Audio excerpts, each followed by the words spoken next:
Remuneration ఎక్కువ వస్తూ ఉండేది. శాలరీస్ అంత పెద్ద శాలరీ 68లో అంటే అది చాలా పెద్ద క్యాడర్ అని అర్థం. కానీ ఆయన స్పోర్ట్స్ మ్యాన్ వల్ల రెమ్యూనరేషన్ ఎక్కువ ఉండేది. అప్పుడు దేవుడు అన్నాడట, నేను నీ సేవ చేయలేను. సేవలు రకాలు ఉన్నాయి.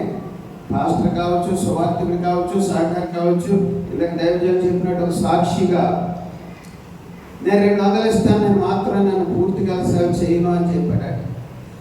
ఈ రోజుల్లో మనం ఎక్స్పెక్ట్ చేస్తాం ఎంత ఇస్తాడో దేవుడు అని ఏదైనా చేయాలని. అంటే పూర్తిగా సేవ అనేది ముళ్ళ మీద నడక. ఎవరు కోరుకోకండి, దేవుడు తెలిస్తే తప్ప. Unless and until God calls you, you should not dedicate your life for the full-time ministry. పూర్తిగా సేవ అనే దానికి ఎవరో రాకండి, దేవుడు పిలవాలి. ఆమేన్, హల్లెలూయా. ఒకసారి ఒక ఆయన అన్నాడు, ఎంత వస్తుందేమరా, గవర్నమెంట్ కంపెనీ ఉద్యోగాలు వదిలేసి వచ్చేస్తున్నారండి. రా, నువ్వు కూడా నీకు ఒక చెప్పేస్తాడు దేవుడు అన్న. ఎందుకంటే దేవుడు పిలవకుండా మాకేం వచ్చేస్తానే అనుకుంటున్నాడు. దేవుడు పిలిస్తే గంజితో బ్రతికేస్తావు. ఆమేన్. కానీ ఆ పిలుపు ప్రత్యేకమైనది. జాబులు వదిలేసి రావటం అనేది అది సామాన్యమైనది కాదు. సంఘ కాపరి అనేవాడు పూర్తిగా సేవలో ఉండాలి, ఫుల్ టైం మినిస్టర్. మిగిలిన వాళ్ళు పరిచారకులని, సువార్థికులని, వాళ్ళ బోల్డ్ రకాలుగా ఉంటుంది. ఏదైనా సహకారులని, సాక్షులు చేయడానికి అని చెప్పారు. క్వాలిటీస్ మంచి సాక్షిగా ఉండడానికి. ఆమేన్. నువ్వు ఏమి సంపాదించావు కాదు, లాస్ట్గా చెప్పారు కదా ఆయన, ఒక్కొక్కరు ఒక్కొక్క సోల్ తీసుకురావాలి. స్వార్థ చేయాలి, సాక్షిగా ఉండాలి. ఏం చెప్పారు? వినే సోల్. ఆత్మను సంపాదించడం అంత సామాన్యం కాదు. అగ్నిలోనికి వెళ్ళి ఆ అగ్నిలో ఉన్న వాడిని బయటికి లాక్కు రావటం అంటే అంత సులువు కాదు. ఆయనకి 10,000 మంది ఉన్నారు, ఈయనకి 5,000 మంది ఉన్నారంటే ఒక ఆత్మను తీసుకురావడం ఎంత భారమో. ఉంది, ఒక జనము కనబడటానికి ఒక నాటి ప్రసవ వేదన చాలు. నా ట్రెవైలింగ్ ప్రసవ వేదన. ఒక వ్యక్తిని కనాలంటే తల్లికి తెలుస్తుంది, కన్నవాళ్ళకి తెలుస్తుంది ఆ భారం ఏంటో. ఆత్మ సంబంధంగా ఒక వ్యక్తిని ఏదో చూడండి, ట్యూబ్ లైట్, ఫ్లోరసెంట్ ల్యాంప్, దాన్ని అర్థం. ఆ ఫ్లోరసెంట్ ల్యాంప్ కనుగొన్న వాడు తెలుస్తుంది దాని యొక్క విలువేంటో, ఎంతగా కష్టపడ్డాడో. ఒక వ్యక్తిని ప్రొడక్ట్ చేయాలంటే, ఒక వ్యక్తిని లోకానికి అందించాలని అంటే మరేవలే దయాప్రాప్తురానికి శుభం అన్నట్టుగా ఇదిగో యేసు క్రీస్తుని లోకానికి ప్రత్యక్షపరిచే భారాన్ని, బాధ్యతను తీసుకున్న వ్యక్తి వలె కన్యక గర్భవతి అయితే ఎలా ఉంటుందో చెప్పండి. ఆమెకేమి పురుషునితో సంబంధం లేదంటే దూతతో చెప్తుంది, నేను పురుషుని ఎరుగని దానిని.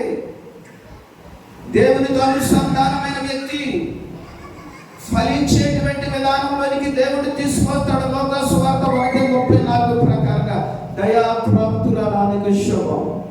మనం చేసిన ప్రతి పనికి రివార్డ్ ఆయన ఇస్తాడు. నాకు క్రెడిట్ కావాలి, నాకు ప్రయారిటీ కావాలి, నాకు పొజిషన్ కావాలి, నాకు స్టేటస్ కావాలనుకున్న వాళ్ళు ఎప్పుడు దేవుడు ముందుకు తీసుకురాడు. ఒక పరివానిగా, ఒక పాత్రగా, ఒక హంబుల్గా, ఒక ఫెయిత్ఫుల్ విశ్వాసిగా దేవుని దగ్గర ఒదగగలిగినప్పుడు ఆయన పొదుగుతాడు. ఆమె ఫలవంతంగా మారుస్తాడు. దేవునికి స్తోత్రం. ఈయన వెళ్ళి బైబిల్ ట్రైనింగ్కి వెళ్ళాడట. మంచం మీద నుంచి బయటకు వచ్చి హాస్పిటల్ నుంచి అక్కడ ల్యాబరేటరీ క్లీనింగ్ అని బోర్డు పెట్టారట. ఇదేంటరా బైబిల్ నేర్పుతాడు. ఇప్పుడు ఏదో ఇలా చెప్పినట్టుగా అంటే అసలు కాదు. Laboratory cleaning Dayanandam. మీరు చెన్నైలో ఎవరినన్నా అడగండి దయానందన్ అంటే ఇప్పుడు చెప్తారు. ఆ రోజుల్లో దయానందన్ అంటే ఎవరికి తెలియదు. చెన్నై 44 అడ్రస్, కంప్లీట్ అడ్రస్ వెళ్ళిపోద్ది. మీరు లెటర్ రాసి వెళ్ళిపోరు. పాస్టర్ దయానందన్, చెన్నై 44.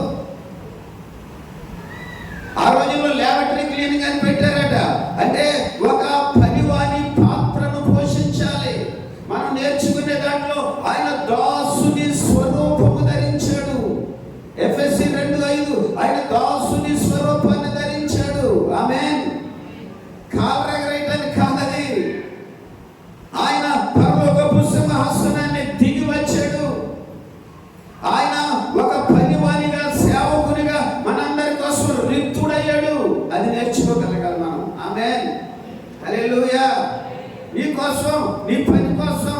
సాక్షిగా ఉండుట కోసం నేను ఎంతైనా త్యాగం చేస్తాను ప్రభువా. ఆయన 7 నెలలు కష్టపడ్డాడట పాస్టర్ జార్జి ముల్లర్ గారు. మీరు ఎంత ఇస్తే రుణం తీరుతా చెప్పండి. ఒక ట్యూషన్ సెంటర్కి వెళ్తేనే maths నేర్పించమంటే 2,000 నెలగా. We are the debtors. We cannot clear up the debt. మనం దేవునికి రుణపడుతున్నాం, అలాగే దైవజనునికి రుణపడుతున్నాం. ఎంత చేసినా తీర్చుకోలేం, ఎంత ఇచ్చినా తీర్చుకోలేం. అందుకని నా మూలనైనంత మట్టుకు ఆయన పౌలు భక్తుడు అన్నాడు, రోమాలో కూడా సువార్త ప్రకటిస్తాను. మీకు ఇవ్వబడేటువంటి ఆధిక్యత లేదా అంతస్తు లేదా అర్హత లేదా ఎబిలిటీ ఏంటంటే మీరు స్టెబిలైజ్ అవ్వాలి, దేవుల్లో స్థిరులు కావాలి. ఆయన సాక్షులుగా ఉండడానికి నేను రోమాలో కూడా సువార్త మీరు ఇండివిజువల్ ఎలాంటి కాదు, ఇప్పుడు సేవకులతో కలిసి మరింత అంచు కట్టబడి పరుగులు ఎత్తడానికి కలిగిన సామర్థ్యత ఈ బైబిల్ ట్రైనింగ్ కోర్సులో మీకు రావాలి. అది వచ్చిందని నేను అనుకుంటున్నాను. ఆమేన్, స్తోత్రం, హల్లెలూయా. కావాలి లేక ఒక స్టెఫన్ లాగా అయిపోతాను నేను సేవకుని అవుతానంటే రండి, కమాన్, నేను ప్రోత్సహిస్తాం. మొట్టమొదట సంఘ చరిత్రలో ఫస్ట్ మార్టీర్ ఎవరో తెలుసా? హతసాక్షి ఎవరో తెలుసా? క్రీస్తు కొరకు స్టెఫన్. అతడు పరిచారకుడు, అతడు కాపరి కాదు, అపోస్తలుడు కాదు. అతను 7 ఏర్పాటు చేయబడిన పరిచారకుడు. కానీ ఆ పరిచర్య నమ్మకంగా చేస్తూ, వంటల పరిచర్య, వడ్డించుట పరిచర్య నమ్మకంగా చేస్తూ ఏం చేశాడో తెలుసా?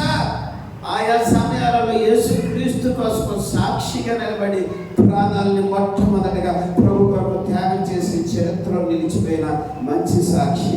ఆమేన్, హల్లెలూయా. 6వ అధ్యాయం చూస్తే అపోస్తుల కార్యం గొలుగుడు ప్రారంభమైందని 7 సంఘ పెద్దలని పిలిచారు. ఈవేళ సంఘ పెద్దలు ప్రెసిడెంట్, సెక్రటరీ అంటున్నారు, కానీ డేకన్స్ అంటే పరిచారకులు. ఆహారాన్ని వడ్డించటానికే తయారు చేయబడిన వారికి ఏం కావాలట? జ్ఞానముతో నిండుకోవాలి, మంచి పేరు కలిగి ఉండాలి, ఆత్మతో నింపబడాలి. ఇలాంటి వారిని 7 ఎన్నుకోండి. వీరు జ్ఞానముతో, దైవ జ్ఞానముతో నింపబడాలి. లోక జ్ఞానం వల్ల క్రీస్తుని మొదటి కొరింది 1:21 ప్రకారంగా క్రీస్తుని తెలుసుకోలేకపోతుంది కనుక మనము దైవ జ్ఞానముతో నింపబడాలి. ఈ జ్ఞానము, దేవుని గురించిన జ్ఞానము నీ పట్ల ఆసక్తిని పెంపొందింపచేస్తుంది, ఆత్మల భావాన్ని కలిగిస్తుంది, సాక్షిగా ఉండాలని తీర్మానాన్ని కలిగిస్తుంది, శక్తివంతమైన పాత్రగా మార్చేస్తుంది. దైవ జ్ఞానం ఆయన హృదయంలో ఏముందో నీకు జ్ఞానయుక్తంగా తెలియచేస్తాడు. ఆయన హృదయ భావం ఏంటో, ఆయన కమిషన్ ఏంటో, ఆయన మిషన్ ఏంటో, నీ పట్ల ఆయన ప్రణాళిక ఏంటో, ఆయన సాక్షిగా ఉండాలని, ఆయన హృదయ భావాన్ని లోకానికి పంచుకోవాలనే తపన నీలో రావాలి. ఆమేన్, హల్లెలూయా. జ్ఞానంతో ఆరాధన చూసుకోండి. జ్ఞానంతోనూ నిండిన వారు, మంచి పేరు కలిగిన వారు, ఆత్మతో నింపబడిన వారు, పరిశుద్ధ ఆత్మతో నింపబడిన వారు 7 వీళ్ళు ఏం చేయటంట? ఆహారాన్ని పంచి పెట్టడానికి. ఎందుకంట? పార్షియాలిటీ లేకుండా, ఎక్కువ తక్కువలు కనపడుతున్నాయి, అది లేకుండా ఈ మంచి పేరు కలిగిన వాళ్ళు, జ్ఞానంతో నింపబడిన వాళ్ళు, వీళ్ళు ఇండివిజువల్ సేవ చేయడానికి కాదు, పరిచర్య చేయడానికి సంఘములో అపోస్తలుల బోధలో నిలబడటానికి, అపోస్తలులకు సహకరించడానికి వారు ఏర్పాటు చేయబడ్డారు. ఏంటి ఉన్న క్యారెక్టరిస్టిక్ క్వాలిఫికేషన్స్ ఏంటంటే జ్ఞానముతో నింపబడిన వారు, మంచి పేరు కలిగిన వారు, ఆత్మతో నింపబడిన వారు. ఆమేన్. చూడండి, ఆ మాట చూడండి. 6వ అధ్యాయం అపోస్తలుల కార్యం, ఒక మాట చూద్దాం. అపోస్తలుల కార్యం 6వ అధ్యాయంలో మొదటి వచనం. ఆ దినములలో శిష్యుల సంఖ్య విస్తరించినప్పుడు అతని పరిశుద్ధతములను విధవరాందరూ చిన్న చూపు చూస్తున్నారని గొనుగుడు మొదలైంది. అప్పుడు అపోస్తలులు, మేము ఆహారం పంచిపెట్టుట యుక్తం కాదు, మేము బోధ మానేసి, మా సేవా జీవితాన్ని మానేసి మేము ఈ ఆహారాలు పంచిపెట్టుకుంటాం మంచిది కాదు కనుక ఒక 7 ఎన్నుకున్నాం పరిచారకులుగా ఉండడానికి. ఈ టీచింగ్ మిమ్మల్ని మంచి పరిచారకులుగా, ఈ టీచింగ్ మిమ్మల్ని శక్తివంతమైన సాక్షులుగా, ఈ టీచింగ్ మిమ్మల్ని మంచి సహకారులుగా తీర్చిదిద్దుతుందని నేను భావిస్తున్నాను. ఆమేన్. We are not reverends. High mind రావడానికి వీళ్ళే, హంబుల్నెస్ రావాలి. హై మైండ్ ఎవరికి వచ్చింది? లూసిఫర్కి వచ్చింది. నేను సభా పర్వతం మీదకి ఎక్కుతాను, మహోన్నతునితో సమానంగా చేసుకుంటాను. I am also equal as to God. నేను దేవునితో సమానం అయిపోతా, సమానుడినే అనేటువంటి ఫీలింగ్ వచ్చింది. కాదు మాది, ఇది పరిచారకుని పని. ఆమేన్. If you want to be enlightened and if you want to be exalted, first be humble. ఎవరైనా ప్రముఖుడైన వాడు అందరికీ పరిచారకుడై ఉండాలి. నీ కుడి పక్కన ఒకరిని, నీ ఎడమ పక్కన ఒకరిని పెట్టుకో. యేసయ్యని జెబెదయి కుమారుల తల్లి అడుగుతుంటే ప్రభు అంటున్నాడు, నేను త్రాగుచున్న గిన్నెలోనిది మీరు త్రాగగలరా?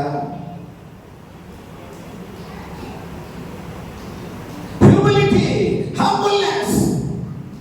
నేను ఇంకా ఇప్పుడు ఈ టీచింగ్ ద్వారా మీరు నేర్చుకోగలిగిన మరొక విషయం ఏంటంటే, నేను ఎంత తగ్గించుకోవాలో, నేను ఎంత దేవునికి పరిచయం చేయడానికి ఇష్టపడాలో, ఎంత దిగాలో అంతగా పైకెచ్చేస్తాడు దేవుడు. ఆమేన్. హల్లెలూయా. ఎవరిలో హై లేదు, ఎవరు ఫస్ట్ లాస్ట్ లేదు, అందరూ పరిచారకులుగా మార్చబడాలి. ఆమేన్. చూడండి 6వ అధ్యాయం 8వ వచనం చూడండి. జ్ఞానముతోను విశ్వాసముతో. 8వ వచనమా? 3వ వచనం. సహోదరులారా, ఆత్మతోను జ్ఞానముతోను నిండుకొని మంచి పేరు, ఆత్మతో జ్ఞానముతో నింపబడండి, మంచి పేరుని సంపాదించండి. ఒక్కవని తైలములు చచ్చిదేగల పట్టు వలన చెడు వాసన పడుతుంది అక్కడ ప్రసంగి 10:1 కనుక మంచి పేరు సంపాదించండి. దేవుడు నిన్ను లేపాలా లేపుతాడు, దేవుడు నిన్ను వాడుకోవాలా వాడుకుంటాడు. ఆయన బలిష్టమైన చేతి క్రింద దీనత్వం సంపాదించుకోండి. జ్ఞానముతోనూ ఆత్మతోనూ నింపబడి మంచి పేరు పొందుకున్న 7 ఏర్పాటు చేసుకోండి. ఆ 7 ఒకటే స్టెఫన్, హతసాక్షుడు, అపోస్తలుడు కాదు, మొట్టమొదటి స్టెఫన్. దేవుని కొరకు ఏం చేయడానికి ఇష్టపడుతున్నావు? నీ కోసం నేను ఏదో చేయాలి ప్రభువా. నన్ను నేను ఎగ్జిక్యూట్ చేసుకోవడం కాదు, లేదా నేను రెవరెండ్ అని కాదు, నేను బైబిల్ ట్రైనింగ్ అయ్యానని కాదు, నేను ఒక సాక్షిగా, ఒక సేవకునిగా, ఒక సహకారిగా, ఒక మంచి పరిచారకునిగా నన్ను చేయి ప్రభువా. ఆమేన్. హల్లెలూయా. ఇది నేర్చుకోగలిగితే నిన్ను దేవుడు ఆయన ఆత్మ ధర్మలోకి తీసుకుంటాడు. ఇది నేర్చుకోగలిగితే నిన్ను దేవుడు ఆశీర్వాదకరంగా మార్చేస్తాడు. ఇది నేర్చుకోగలిగితే నిన్ను దేవుడు మహిమ కొరకు నిలబెడతాడు. ఇది నేర్చుకోగలిగితే దేవుడు నిన్ను ప్రత్యక్షపరుస్తాడు. కారణం నువ్వు దేవుడిని ప్రత్యక్షపరుస్తున్నావు కనుక ఆయన నిన్ను ప్రత్యక్షపరుస్తాడు. దేవుడిని మహిమపరుస్తావు కనుక ఆయన నిన్ను మహిమపరుస్తాడు. దేవుడిని గణపరుస్తావు కనుక ఆయన నిన్ను గణపరుస్తాడు. ఆమేన్. మాకేం వేలుతో ఈ సేవను అప్పగించలేదు దేవుడు. నేను టెంట్లు వేసేవాడి తెలుసా? సాగర్ పాస్టర్ గారి చర్చికి టెంట్లు పోసేవాడిని. ఇక్కడ చెక్ పోస్ట్ దగ్గర ఉన్న చర్చిని కొన్ని 100 సార్లు తుడిచాను నేను, కొన్ని 100 times. చదువయ్యాక జాబ్ చేస్తున్నాడు, ఒక పెళ్ళయ్యి పిల్లలతో ఉండి 100 సార్లు తుడిచాను. ఈవేళ బైబిల్ పట్టుకుని ఎక్కడ నిలబడ్డామనంటే ఆ మహోన్నతుని కృప. ఆమేన్ చెప్పండి. నువ్వు బైబిల్ పట్టుకున్నది ఎందుకో తెలుసా? ఆయన పరిచర్య చేయటానికి, 2 ఆయన సాక్షిగా ఉండటానికి. ఆమేన్. లాస్ట్గా 4వ అధ్యాయం చూడండి. ఫిలిప్పీ పత్రిక 4వ అధ్యాయము 3వ వచనం, మొదటి వచనం నుంచి చదవండి. ఫిలిప్పీ పత్రిక 4వ అధ్యాయము 1వ వచనం నుంచి. నేను అపేక్షించు నా ప్రియ సహోదరులారా, నా ఆనందమున దైవజనుడు మీ గురించి ఇది చెప్పగలగాలి.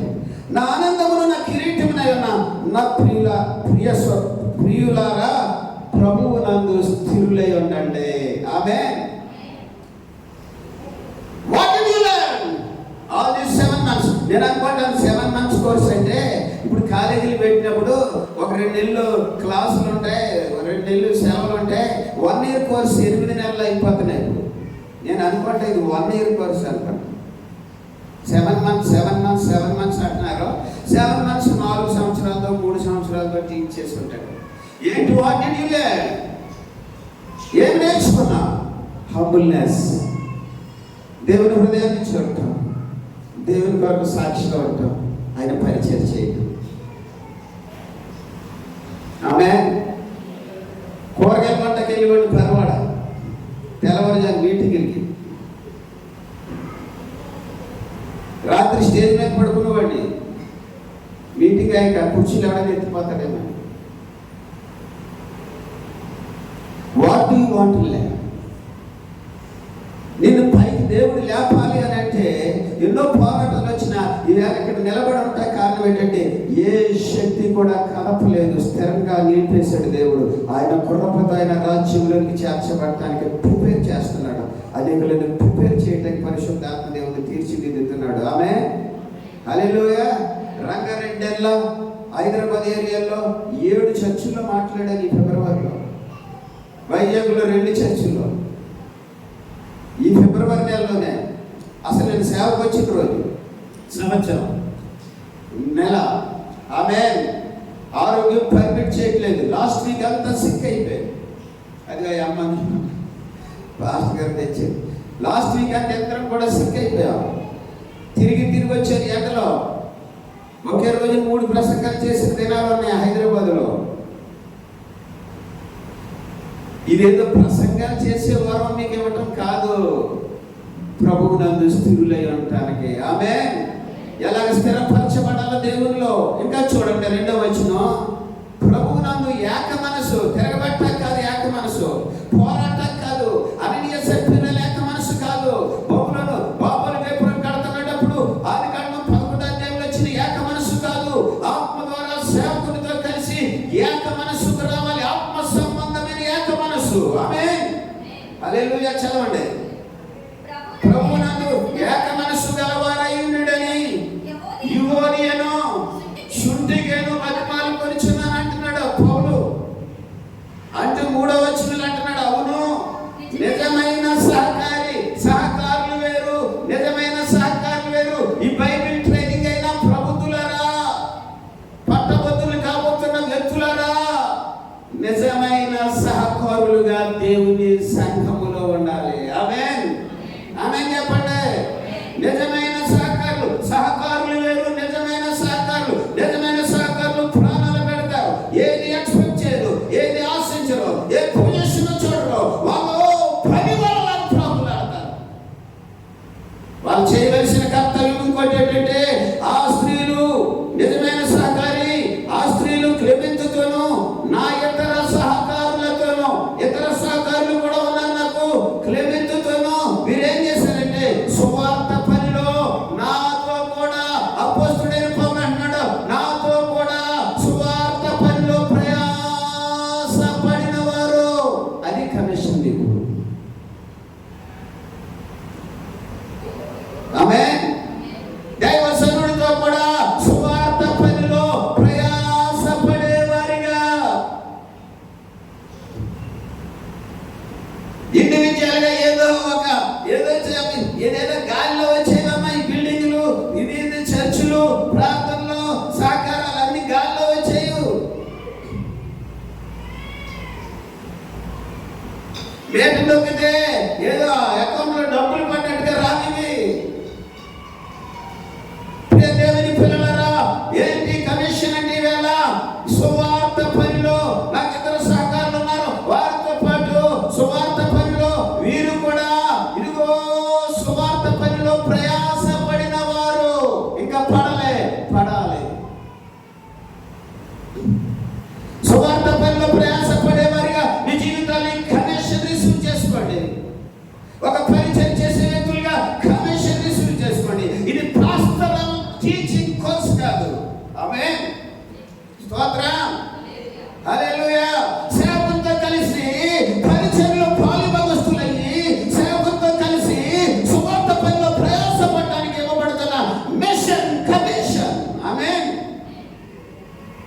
నిజమైన సహకారులుగా ఉండటానికి, ప్రభునందు స్థిరులుగా ఉండటానికి, అపొస్తలులుగా ఆరాధనలో ఉన్నటువంటి పరిచారకులుగా, ఆత్మతో జ్ఞానముతో నింపబడి మంచి పేరు కలిగి ఉన్న వారిగా ఆయన కొరకు ఒక్క ఆత్మ. నన్ను ఎంతకుముందు చంద్రకాంతం గారే మాకు ఆవిడ ఉండేవారు, మా దగ్గర పెద్ద ప్రభు దగ్గరికి వెళ్ళిపోయారు. ఆ అమ్మ వెళ్ళిపోకముందే నా బానికి ఇచ్చేసింది, నేను చచ్చిపోయినప్పుడు బానికి ఇదండి. ఎందుకంటే వాళ్ళ ఇంట్లో వాళ్ళు ఎవరని. అయితే ఏమైందంటే ఒక్క ఆత్మనైనా ఒట్టి చేతులతో నీ దగ్గరికి వస్తానా ప్రభా, ఒక్క ఆత్మనైనా ఒక్క ఆత్మనైనా ఒక్క ఆత్మనైనా ఒట్టి చేతులతో కాదు, ఒక్క ఆత్మనైనా ఒట్టి చేతులతో కాదు ప్రభా అంటే కానుకలు పట్టుకురండి కదా అర్థం. ఒక్క ఆత్మనైనా నా చావు మూలంగానైనా నా బ్రతుకు మూలంగానైనా క్రీస్తు నా శరీరం ముందు ఘనపరచబడాలి, మహిమపరచబడాలి అంటున్నాడు ప్రభువు. దేవాన్ని సేవకులతో కలిసి మేము నీ సువార్త పనిలో సహకారులుగా ప్రయాసపడతాం ప్రభా. ఈ సంఘ పరిచర్యలో ప్రభా ఒక పరిచారకులుగా నేను ఉంటాను ప్రభా. మనం నేర్చుకున్న ట్రైనింగ్ అంతా దేనికి? స్టీల్ ప్లాంట్ లో జనరల్ మేనేజర్ అయినా ఒకసారి గుమస్తు ఉద్యోగం చేయాలి. బ్యాంకుల్లో చూడండి, క్యాషియర్ అంటాడు, మళ్ళీ మేనేజర్ పని చేస్తాడు, మళ్ళీ క్లర్క్ పని చేస్తాడు. అది ఎలా ఉన్నా ఈ డివైన్ ఆర్గనైజేషన్లో ఒక పనివాడి పాత్రను పోషిస్తూ దేవుని సంఘ సావాసంలో సహకరిస్తూ మనం నేర్చుకున్న టీచింగ్లో హంబుల్నెస్, హ్యూమిలిటీ నేర్చుకుని స్థిరపరచబడిన వ్యక్తులుగా ఆయన మహిమ రాజ్య వ్యాప్తి కొరకు, ఆయన సంఘ క్షేమాభివృద్ధి కొరకు అంకితం అవ్వండి. ఈ కమిషన్ దేవుడు నీకు ఇస్తున్నాడు. దేవుడు అట్టి కృపనిచ్చినగా చిన్న ప్రార్థన కళ్ళు చూసుకోండి.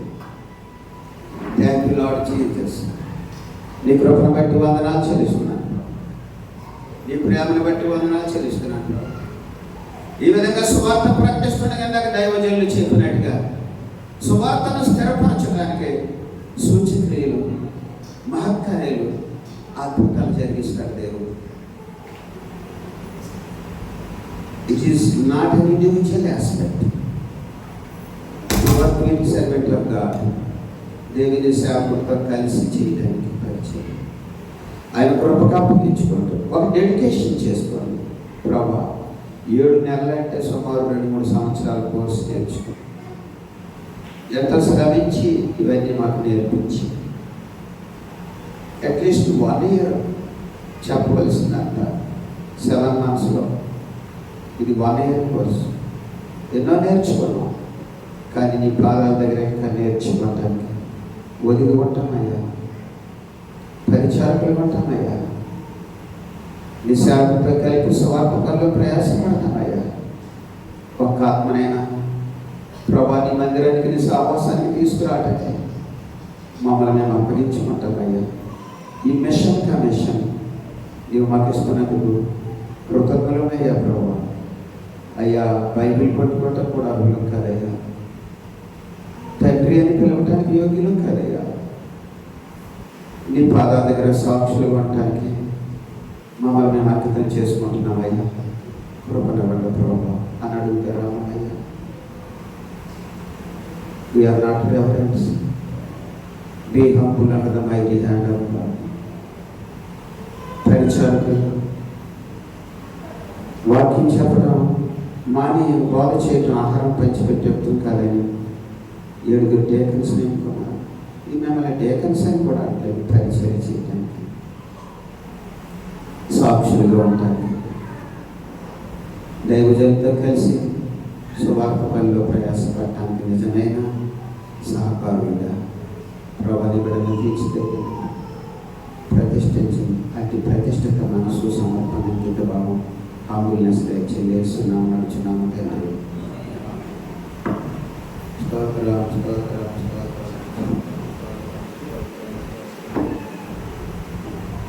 స్తోత్రం, స్తోత్రం, స్తోత్రం, స్తోత్రం, స్తోత్రం, స్తోత్రం. Bless thee Jesus, bless thee Jesus, bless thee Jesus. దేవునికి మహిమ కలుగును గాక. హల్లెలూయా. సమయం చాలా అయిపోయింది. అందరూ ఒకసారి 2 చేతుల పైకెత్తి దేవునికి స్తోత్రం చెప్పుదామా?